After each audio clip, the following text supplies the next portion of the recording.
آئیے رکوع نمبر 2 کی تلاوت سنتے ہیں۔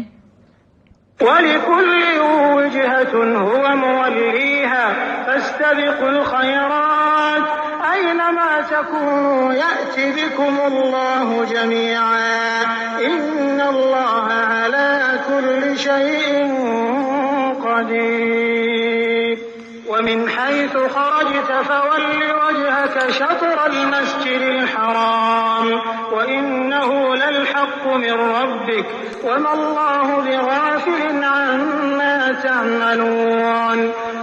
ہر شخص ایک نہ ایک طرف متوجہ ہو رہا ہے، تم نیکیوں کی طرف دوڑو، جہاں کہیں بھی تم ہوگے اللہ تمہیں لے آئے گا، اللہ ہر چیز پر قادر ہے۔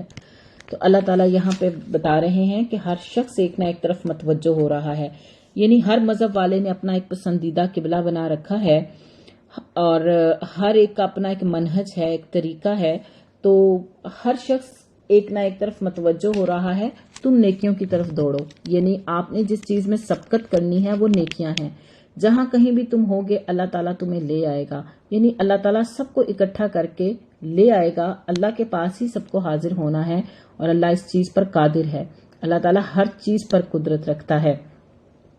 اللہ تعالیٰ چاہتا تو سب کو ایک ہی راستے پہ لگا دیتا، یہ اختلافات نہ ہوتے، نہ لوگ یہودی ہوتے، نہ عیسائی ہوتے، نہ مشرک ہوتے، تو سبھی مسلمان ہوتے، لیکن اللہ تعالیٰ نے اختیار دیا ہے اور اس اختیار سے مقصد جو ہے وہ امتحان لینا ہے، تو مسلمانوں کو حکم دیا جا رہا ہے کہ تم نیکیوں کی طرف سبقت کرو۔ اللہ تعالیٰ نے یعنی ہر ایک کو اختیار دیا ہے کہ وہ جو چاہے راستہ اختیار کرے، تو جو ہدایت کا راستہ اختیار کرتا ہے وہ اپنے ہی لیے راستہ اختیار کرتا ہے، اور جو محروم ہوتا ہے وہ خود کو ہی محروم کرتا ہے۔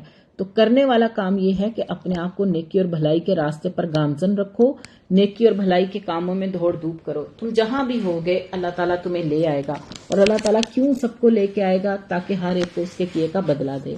آپ جہاں سے نکلیں اپنا منہ نماز کے لیے مسجد حرام کی طرف کر لیا کریں، یہی حق ہے آپ کے رب کی طرف سے، جو کچھ تم کر رہے ہو اس سے اللہ تعالیٰ بے خبر نہیں ہے۔ اور جس جگہ سے آپ نکلیں اپنا منہ مسجد حرام کی طرف پھیر لیں، اور جہاں کہیں تم ہو اپنے چہرے اسی کی طرف کر لیا کرو، تاکہ لوگوں کی کوئی حجت تم پر باقی نہ رہ جائے سوائے ان لوگوں کے جنہوں نے ان میں سے ظلم کیا ہے۔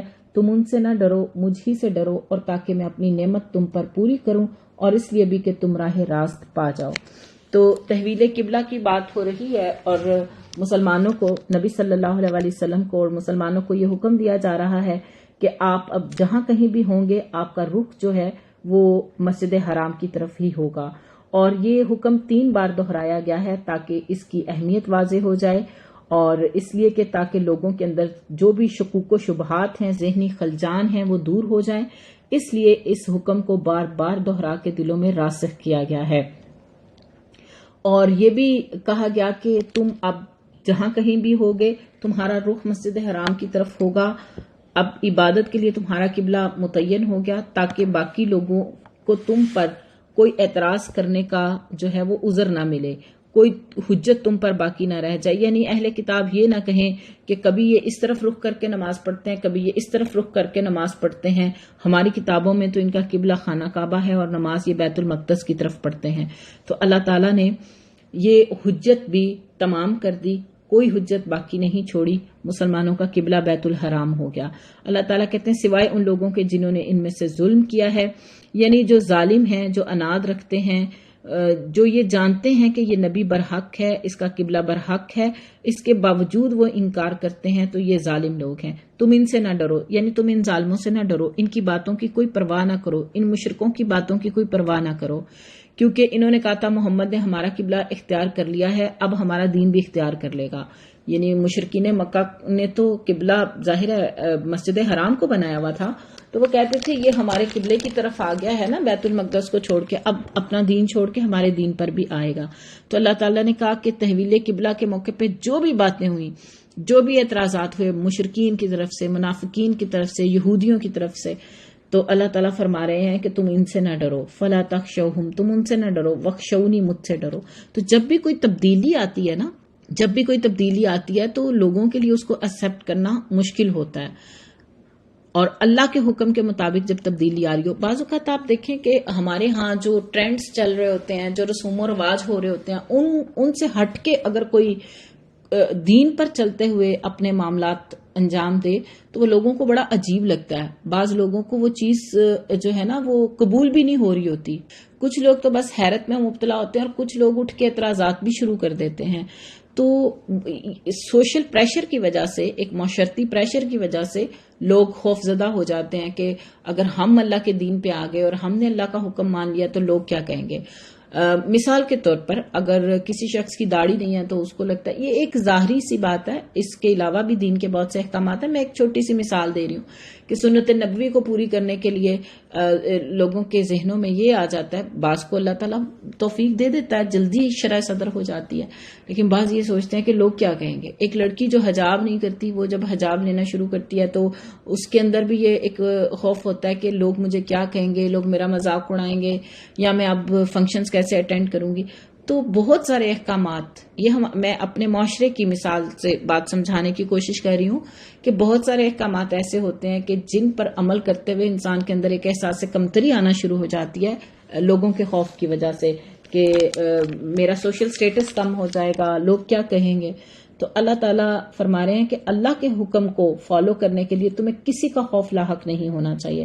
فلا تخشوہم، پس ان سے نہ ڈرو، وخشونی، مجھ سے ڈرو، والی اتما، اور تاکہ میں تمام کر دوں نعمتی، اپنی نعمت، علیکم، تم پر، تاکہ میں اپنی نعمت تم پر پوری کروں، ولعلکم تہتدون، اور تاکہ تم راہ راست پالو. تو جب انسان اللہ تعالیٰ کے احکامات پر عمل کرتا ہے تو یقیناً اللہ تعالیٰ انسان کو انعام و کرام کا مستحق بھی بناتا ہے اور اسے مزید ہدایت دیتا ہے، اسے مزید ہدایت کی توفیق ملتی ہے. کما ارسلنا فیکم رسولا منکم، جس طرح ہم نے تم ہی میں سے رسول بھیجا جو ہماری آیتیں تمہارے سامنے تلاوت کرتا ہے اور تمہیں پاک کرتا ہے اور تمہیں کتاب و حکمت اور وہ چیزیں سکھاتا ہے جن سے تم بے علم تھے. تو اللہ تعالیٰ نے اہل عرب پر کس طرح اپنی نعمت تمام کی کہ انہی میں ایک رسول بھیجا، یعنی نبی صلی اللہ علیہ وسلم کو بھیجا، جو ان کو پاک کرتے تھے، جو انہیں کتاب اور حکمت کی تعلیم دیتے تھے اور انہیں وہ چیزیں سکھاتے تھے جن کا ان کو علم نہیں تھا. تو اللہ تعالیٰ فرما رہے ہیں فَاذْكُرُونِي أَذْكُرْكُمْ وَاشْكُرُوا لِي وَلَا تَكْفُرُونَ، اس لیے تم میرا ذکر کرو، میں بھی تمہارا ذکر کروں گا، میری شکر گزاری کرو اور ناشکری سے بچو. اللہ نے حکم دیا فَاذْكُرُونِي، بس میرا ذکر کرو، اور اس کے بعد اس کا نتیجہ بھی بتا دیا کہ اذکرکم، میں تمہارا ذکر کروں گا. تو فَاذْكُرُونِي أَذْكُرْكُمْ، جب انسان اللہ تعالیٰ کو یاد کرتا ہے نا، اپنے دل میں یاد کرتا ہے تو اللہ بھی اسے اپنے جی میں یاد کرتا ہے. جب انسان اللہ کو مجلس میں یاد کرتا ہے تو اللہ اس سے اچھی مجلس میں اپنے بندے کو یاد کرتا ہے، یعنی فرشتوں کی مجلس میں یاد کرتا ہے، فرشتوں کے سامنے اپنے اس بندے کا تذکرہ کرتا ہے. تو آپ الحمدللہ دیکھیں اکٹھے ہو کر قرآن سیکھ رہے ہیں. تصور کر کے دیکھیں آپ کہ آپ یہاں پہ اللہ کا ذکر کرنے میں مشغول ہیں تو اللہ مجلس میں، ہم مجلس میں بیٹھے اللہ کا ذکر کر رہے ہیں تو اللہ تعالیٰ فرشتوں کی مجلس میں ان لوگوں کا ذکر کرتا ہے جو مل کے اللہ کا ذکر کرتے ہیں.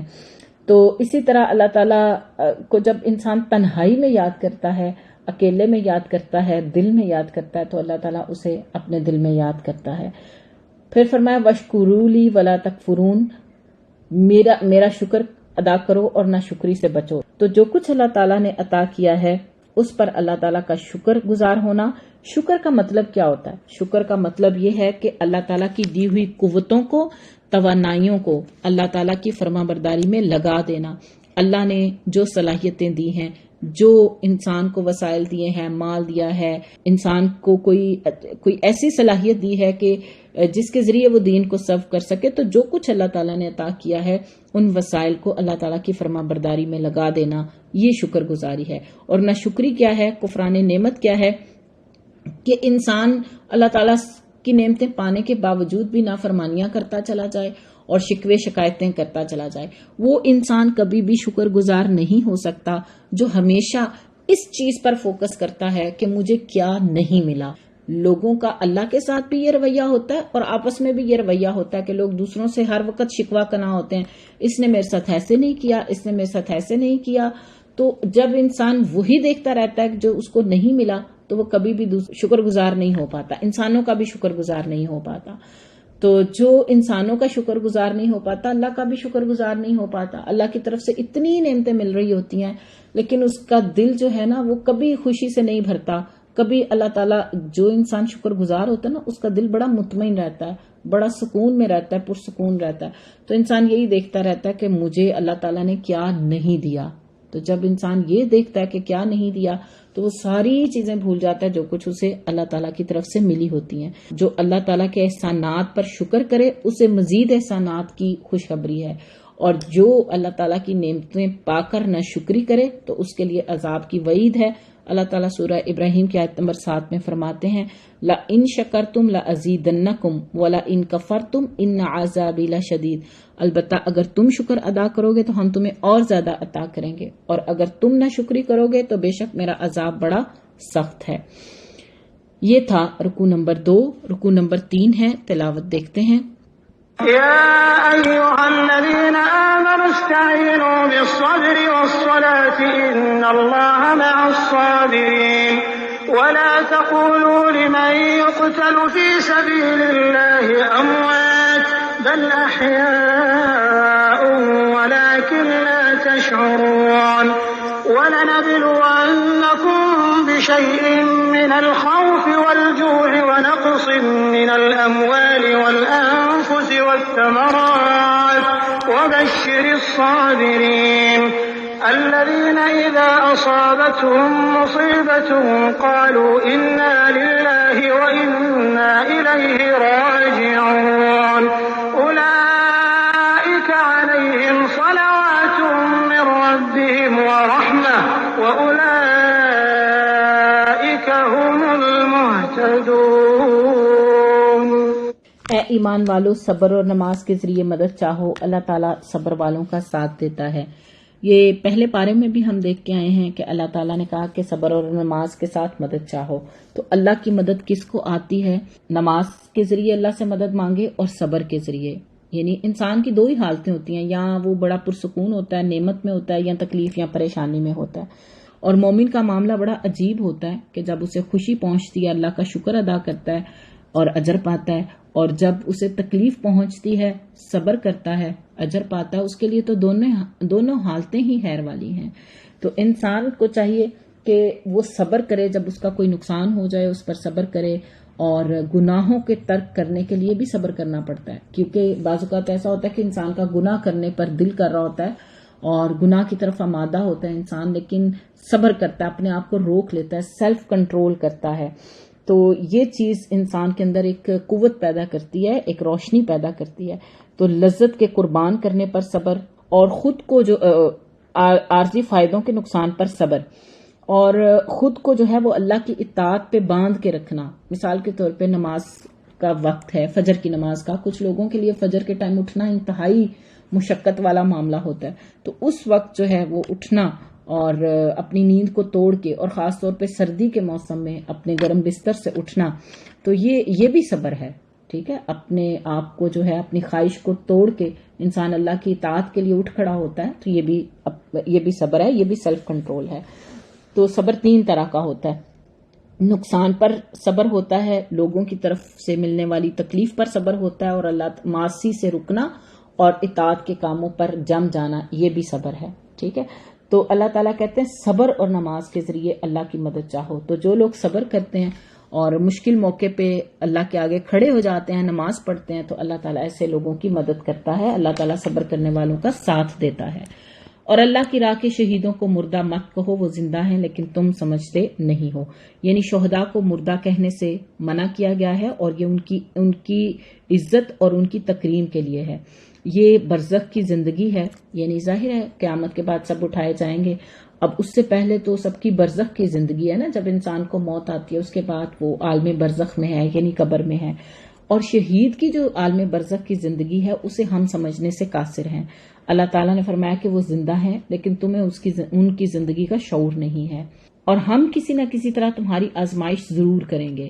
جب انسان کو یہ بات سمجھ آ جاتی ہے نا کہ یہ دنیا کی زندگی آزمائش ہے, یہ پرفیکٹ نہیں ہے, ایسا نہیں ہو سکتا کہ اس میں انسان کو ہر وہ چیز مل جائے جس کی وہ تمنا کرے, جس کی وہ خواہش کرے, ایسا دنیا میں ممکن نہیں ہے. یہ دنیا امتحان ہے, یہ دنیا آزمائش کی جگہ ہے. ہر انسان آزمایا جا رہا ہے. کسی کو اللہ تعالیٰ کچھ عطا کر کے آزما رہے ہیں, کسی سے کچھ لے کے آزما رہے ہیں. تو ہر انسان ایک آزمائش میں ہے. اللہ تعالیٰ کہتے ہیں وَلَنَبْلُوَنَّكُمْ، اور البتہ ہم ضرور تمہیں آزمائیں گے. یہ جو شروع کا لام ہوتا ہے نا فعل مضارع سے پہلے اور بعد میں نون مشدد ہوتا ہے، اس کا مطلب ہوتا ہے لازمی، یہ ہوگا ہی ہوگا، ضرور بضرور ہم تمہیں آزمائیں گے. کس چیز سے؟ من الخوف والجوع ونقص من الاموال والانفس والثمرات، دشمن کے ڈر سے، بھوک پیاس سے، یعنی رزق میں کمی آ سکتی ہے، کسی کا خوف لاحق ہو سکتا ہے، مال اور جان کی کمی سے، مال جا سکتا ہے، جان جا سکتی ہے، اور پھلوں کی کمی سے کسی کو نقصان ہو سکتا ہے، کاروبار میں نقصان ہو سکتا ہے. تو اور ان صبر کرنے والوں کو خوشخبری دے دیجئے، یعنی جو اس طرح کی کمی آنے پر، نقصان ہونے پر صبر کرتے ہیں، اللہ تعالیٰ کہتے ہیں وَبَشِّرِ الصَّابِرِينَ، ان صبر کرنے والوں کو خوشخبری دے دیجئے. یہ صبر کرنے والے کیا کرتے ہیں کہ جب انہیں کوئی مصیبت آتی ہے تو کہہ دیا کرتے ہیں اِنَّ لِلَّهِ وَإِنَّ إِلَيْهِ راجعون، ہم تو خود اللہ کی ملکیت ہیں اور اسی کی طرف لوٹ کر جانے والے ہیں. یعنی مثال کے طور پہ اگر کسی کا مال چلا گیا، کسی کا کاروبار تباہ ہو گیا، کسی کے بچے کی ڈیتھ ہو گئی، اور کسی کے اپنے کسی قریبی پیارے کی ڈیتھ ہو گئی، تو یہ بھی تو کمی ہے نا جو انسان کو لاحق ہو جاتی ہے دنیا میں. اس کے پیارے پہلے چلے جاتے ہیں اور وہ پیچھے جو ہے وہ ان کے بغیر رہتا ہے. تو یہ ہر طرح کی کمی دنیا میں آ سکتی ہے، کسی کو کوئی کمی آ سکتی ہے، کسی کو کوئی کمی آ سکتی ہے. تو ایمان والے جو ہوتے ہیں، صبر کرنے والے جو ہوتے ہیں، وہ تو کہتے ہیں کہ ہم خود بھی اللہ کی ملکیت ہیں اور ہمیں اللہ ہی کی طرف لوٹ کر جانا ہے. ایک بات یاد رکھیے گا، جب انسان کا عقیدہ درست نہیں ہوتا، جب انسان کو آخرت پر یقین نہیں ہوتا، جب انسان کو اپنے رب پر مکمل بھروسہ یقین نہیں ہوتا، تو یہ جو نقصانات ہیں نا انسان کو بہت زیادہ جو ہے وہ غم میں مبتلا کر دیتے ہیں، بہت زیادہ خوف میں مبتلا کر دیتے ہیں، گھبراہٹ، بے چینی ایسے لوگوں کے اندر زیادہ ہوتی ہے جن کا عقیدہ کمزور ہوتا ہے. وہ واویلا زیادہ کریں گے، جزا فضا زیادہ کریں گے. تو جن کو پتا ہے کہ ہم اللہ کے لیے ہیں، ہمارا سب کچھ اللہ کی امانت ہے اور ہم اللہ ہی کی طرف لوٹ کر جانے والے ہیں، تو ایسے لوگوں کے لیے اللہ تعالیٰ کہتے ہیں اولئک علیہم صلوات من ربہم ورحمہ، ان پر ان کے رب کی نوازشیں اور رحمتیں ہیں. یعنی یہ صبر کرنے والے لوگ ہیں، اللہ تعالیٰ کے فیصلوں پر مطمئن رہنے والے لوگ ہیں. یہ کہتے ہیں کہ ہم بھی اللہ کی ملکیت ہیں اور اللہ ہی کی طرف لوٹنے والے ہیں. ایسے لوگوں پر اللہ کی نوازشیں ہیں، اللہ کا کرم ہے، اللہ کی رحمتیں ہیں. وَأُولَئِكَ هُمُ الْمُهْتَدُونَ، اور یہی لوگ ہدایت یافتہ ہیں جو دنیا میں پہنچنے والے نقصانات پر صبر کرتے ہیں اور اللہ کی رضا میں راضی رہتے ہیں. اللہ کہتے ہیں یہی ہدایت یافتہ لوگ ہیں. ان الصفا والمروہ من شعائر اللہ، صفا اور مروہ اللہ کی نشانیوں میں سے ہیں، اس لیے بیت اللہ کا حج اور عمرہ کرنے والے پر ان کا طواف کر لینے میں بھی کوئی گناہ نہیں. اپنی خوشی سے بھلائی کرنے والوں کا اللہ بڑا قدردان ہے اور انہیں خوب جاننے والا ہے. تو صفا اور مروہ کا طواف کرنا حج کا رکن ہے. جو کوئی خوشی سے بھلائی کرے تو اللہ تعالیٰ اس کا قدردان ہے. اس آیت میں چونکہ یہ کہا گیا نا کہ جو کوئی خوشی سے بھلائی کرے، تو اس سے یہ مراد نہیں ہے کہ صفا اور مروہ کی سعی جو ہے وہ دل چاہے تو کریں، دل چاہے تو نہ کریں. تو یہ قرآن کے الفاظ کی وجہ سے بعض کو یہ شبہ ہوا شاید یہ ضروری نہیں، تو پھر احادیث سے یہ بات پتہ چلتی ہے کہ یہ لازم ہے، صفا اور مروہ کی سعی کرنا یہ رکن ہے. ان الذین یکتمون ما انزلنا من البینات، جو لوگ ہماری اتاری ہوئی دلیلوں اور ہدایت کو چھپاتے ہیں، باوجود یہ کہ ہم اسے اپنی کتاب میں لوگوں کے لیے بیان کر چکے، ان لوگوں پر اللہ کی اور تمام لعنت کرنے والوں کی لعنت ہے. تو یہ ان اہل کتاب کے بارے میں نازل ہوئی کہ جو اپنی کتاب میں موجود باتوں کو چھپاتے ہیں، حق کو چھپاتے ہیں، تاکہ لوگوں پر اسلام کی حقیقت واضح نہ ہو. تو جس سے کوئی ایسی بات پوچھی جائے جس کو اس کا علم تھا اور اس نے اسے چھپایا، تو قیامت کے دن آگ کی لگام اس کے منہ میں دی جائے گی. یہ سنن ترمذی کی روایت ہے کتاب العلم کی. تو جس کے پاس جو علم ہو، خاص طور پہ شریعت کے علم کی بات کی جا رہی ہے، اور لوگ اس سے پوچھیں اور وہ اس کو چھپائے، تو اس کو قیامت کے دن آگ کی لگام ڈالی جائے گی. مگر وہ لوگ جو توبہ کر لیں اور اصلاح کر لیں اور بیان کر دیں تو میں ان کی توبہ قبول کر لیتا ہوں، اور میں توبہ قبول کرنے والا اور رحم اور کرم کرنے والا ہوں. تو جو سچی توبہ کرے اور اپنے گناہوں کی اصلاح کر لے، اپنے گناہوں کو نیکیوں سے بدل ڈالے، تو اللہ تعالیٰ اس کی توبہ ضرور قبول کرتے ہیں۔ یقیناً جو کفار اپنے کفر ہی میں مر جائیں ان پر اللہ تعالیٰ کی فرشتوں کی اور تمام لوگوں کی لعنت ہے۔ تو جن کا خاتمہ کفر پر ہوگا ان پر لعنت جائز ہے، اور اللہ تعالیٰ فرما رہے ہیں کہ ان پر اللہ کی فرشتوں کی اور سب لوگوں کی لعنت ہے، جس میں یہ ہمیشہ رہیں گے، نہ ان سے عذاب ہلکا کیا جائے گا اور نہ انہیں ڈھیل دی جائے گی۔ وَإِلَٰهُكُمْ إِلَٰهٌ وَاحِدٌ، تم سب کا معبود ایک ہی معبود ہے، اس کے سوا کوئی معبود برحق نہیں ہے۔ یعنی جتنے بھی معبود بنائے جاتے ہیں وہ سب باطل ہیں، معبود برحق صرف ایک ہے، عبادت کے لائق صرف وہی ہے جس نے تخلیق کیا، جس کا حکم ہماری زندگیوں پر چلتا ہے، جو اس کائنات کا مالک ہے، خالق ہے، رازق ہے، تدبیر کرنے والا ہے، وہی عبادت کا حقدار ہے۔ وہ بہت رحم کرنے والا اور بڑا مہربان ہے۔ یہ تھا رکوع نمبر 3۔ رکوع نمبر 4 ہے جس میں اللہ تعالیٰ کی وحدانیت کے دلائل ہیں۔ اللہ تعالیٰ فرماتے ہیں ان فی خلق السماوات والارض واختلاف اللیل والنہار، آسمان اور زمین کی پیدائش، رات دن کا ہیر پھیر، کشتیوں کا لوگوں کو نفع دینے والی چیزوں کے لیے ہوئے سمندروں میں چلنا، آسمان سے پانی اتار کر مردہ زمین کو زندہ کر دینا، اس میں ہر قسم کے جانوروں کو پھیلا دینا، ہواؤں کے رخ بدلنا، اور بادل جو آسمان اور زمین کے درمیان مسخر ہیں، ان میں عقل مندوں کے لیے قدرت الہی کی نشانیاں ہیں۔ کبھی ہم نے غور کیا کہ کیسے اللہ نے آسمان تخلیق کیا ہے، کیسے زمین کو ہمارے لیے بچھایا ہے، کیسے دن آتا ہے، کیسے رات چھا جاتی ہے، کیسے کشتیاں جو ہیں وہ اتنے بڑے سمندر میں وہ ہمارا سامان تجارت لیے چلتی ہیں، کس نے سمندر کے پانی کو انسانوں کے لیے مسخر کیا ہے، کس نے آسمان سے پانی نازل کیا ہے اور زمین پر ہمارے لیے خوراک کا انتظام کیا ہے، کیسے مردہ زمین جو ہے وہ لہلہا اٹھتی ہے، نباتات اس میں اگنے لگتی ہیں، اور اللہ تعالیٰ نے کئی قسم کے جانور پھیلائے ہیں، ہوائیں چلتی ہیں جدھر اللہ چاہتا ہے، جدھر اللہ کا حکم ہوتا ہے اس رخ پہ چلتی ہیں، بادل ہیں جو زمین و آسمان میں مسخر ہیں۔ تو جو عقل مند ہوتے ہیں نا وہ کائنات میں غور و فکر کرتے ہیں، جو بے عقل لوگ ہوتے ہیں نا خواہشات کے پیچھے چلنے والے، ان کی ساری عقل اس چیز میں لگ رہی ہوتی ہے کہ میں نے اپنی خواہش کیسے پوری کرنی ہے، جو میرا دل کر رہا ہے میں نے اس کو پورا کیسے کرنا ہے۔ ان لوگوں کے پاس وقت نہیں بچتا کہ وہ اس کائنات پر غور و فکر کر سکیں، وہ اللہ کی یہ جو آیات ہیں، یہ جو اللہ نے بیان فرمائی ہیں، نہ ان پر غور و فکر کرتے ہیں، نہ وہ آیات جو اس کائنات میں پھیلی ہوئی ہیں نہ ان پر غور و فکر کرتے ہیں۔ عقل والے ہیں وہ قدرت الہی کی نشانیاں پا لیتے ہیں، ان پر غور و فکر کرتے ہیں اور سبق حاصل کرتے ہیں۔ کتنے ہی سو کالڈ انٹلیکچوئلس ہیں، دانش مند ہیں، جو دنیاوی تعلیم میں تو بہت آگے ہوں گے، ڈگریز میں بھی بہت آگے ہوں گے، بڑے بڑے مقام پہ بھی ہوں گے، لیکن ان کو ان چیزوں کا کچھ علم نہیں ہوگا، نہ اللہ کی آیات کا جو قرآن میں ہے، نہ اللہ کی وہ آیات جو کائنات میں پھیلی ہیں۔ ان کے پاس وقت نہیں ہے غور و فکر کرنے کا، یا ان کی عقل اور ہی کاموں میں مشغول ہے۔ یہ عقل جو ملی ہے نا، یہ اس لیے ملی ہے تاکہ ہم اس کے ذریعے وحی کو سمجھ سکیں، احکامات کی سمجھ حاصل کریں، اس کا فہم حاصل کریں اور اس کائنات پر غور و فکر کریں۔ لیکن یہ تو اور ہی چیزوں میں لگ رہی ہے۔ ہماری عقل آج کن چیزوں میں لگ رہی ہے؟ کبھی سوچا آپ نے؟ ایسی چیزوں پہ لگ رہی ہے جو بے فائدہ ہیں، جو بے مقصد ہیں اور محض خواہشات ہیں انسان کی۔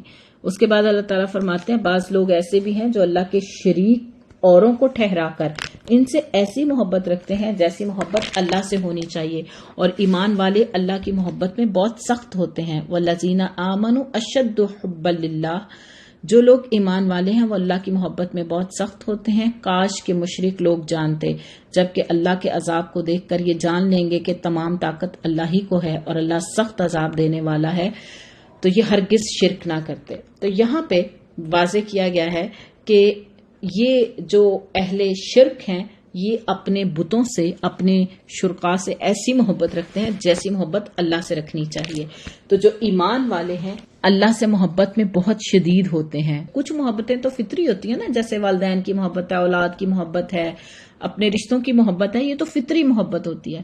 اللہ کی محبت ان سب سے اوپر کی چیز ہے، ٹھیک ہے؟ تو ایمان والے محبت میں شدید ہوتے ہیں۔ کس کی محبت میں؟ اللہ کی محبت میں۔ تو وہ سب سے زیادہ اللہ سے محبت رکھتے ہیں۔ یہ توحید کا ایک ایلیمنٹ ہے توحید کی، ایک رکن کہہ لیں یہ توحید کا ہے کہ انسان کو ہر چیز سے زیادہ محبت جو ہے وہ کس سے ہو، ہر چیز سے زیادہ، کائنات کی ہر چیز سے زیادہ محبت اس کے دل میں اللہ تعالیٰ کے لیے ہو۔ تو مشرکین مکہ کو بڑی تکلیف ہوتی تھی جب ان کو توحید کی طرف بلایا جاتا تھا، جب انہیں اللہ کی محبت کی طرف بلایا جاتا تھا۔ اللہ تعالیٰ فرماتے ہیں سورہ زمر میں کہ جب تنہا اللہ کا ذکر کیا جاتا ہے تو جو لوگ آخرت پر یقین نہیں رکھتے ان کے دل سکڑ جاتے ہیں، یعنی ان کا یہ دل چاہتا ہے کہ اللہ کے ساتھ ان کے شرکاء کا بھی ذکر کیا جائے۔ تو اہل ایمان جو ہیں وہ مشرکین کے برعکس اللہ سے شدید محبت کرتے ہیں، کیونکہ مشرکین جب سمندر میں پھنس جاتے ہیں تو وہاں تو ان کو اپنے سارے معبود بھول جاتے ہیں، پھر وہاں صرف ان کو اللہ تعالیٰ یاد آ جاتے ہیں۔ تو مشرکین سخت مصیبت میں صرف اللہ کو پکارتے ہیں، لیکن جب اللہ تعالیٰ ان کو خوشحالی عطا کرتا ہے تو یہ اللہ کے ساتھ شرک کرتے رہتے ہیں۔ اللہ تعالیٰ فرماتے ہیں جس وقت پیشوا لوگ اپنے تابع داروں سے بیزار ہو جائیں گے اور عذاب کو اپنی آنکھوں سے دیکھ لیں گے اور کل رشتے ناطے ٹوٹ جائیں گے، یعنی جب قیامت کا دن ہوگا نا تو لیڈرز جو ہوں گے وہ اپنے فالوور سے بیزار ہوں گے، فالوورز اپنے لیڈر سے، یعنی یہ ایک دوسرے سے اظہار بیزاری کر رہے ہوں گے، اور ان کو پتہ چلے گا کوئی رشتہ ناتا تعلق کام آنے والا نہیں ہے۔ یہ جو باطل پر ایک دوسرے کو سپورٹ کرتے رہے ہیں کل ان کے کام آنے والا نہیں ہے۔ اور تابع دار لوگ کہنے لگیں گے کاش ہم دنیا کی طرف دوبارہ جائیں تو ہم بھی ان سے ایسے ہی بیزار ہو جائیں جیسے یہ ہم سے ہیں۔ اسی طرح اللہ تعالیٰ انہیں ان کے اعمال دکھائے گا، ان کو حسرت دلانے کو، یہ ہرگز جہنم سے نہیں نکلیں گے۔ یعنی آخرت میں کیا ہوگا کہ لیڈرز جو ہوں گے وہ تو اپنے فالوور سے اظہار بیزاری کریں گے، تو یہ جو فالوورز قسم کے لوگ ہوتے ہیں نا جو اپنی عقل کو استعمال نہیں کرتے اور صرف اندھی تقلید کرتے ہیں، قیامت کے دن جب انہیں حقیقت کھلے گی کہ ان کے جو پیشوا ہیں، ان کے جو امام ہیں، ان کے جو لیڈرز ہیں، ان کے کسی کام آنے والے نہیں، تو یہ اس دن پھر اللہ تعالیٰ سے کہیں گے کہ کاش ہمیں دنیا میں دوبارہ بھیجا جائے اور اب ہم نیک عمل کر کے آئیں اور ان سے اظہار بیزاری کریں جیسے یہ آج ہم سے اظہار بیزاری کر رہے ہیں۔ تو نہ تو اس وقت پھر جہنم سے لیڈرز کو نکالا جائے گا، نہ فالوورز کو نکالا جائے گا، ان کا ہمیشہ کا ٹھکانہ جہنم ہوگا۔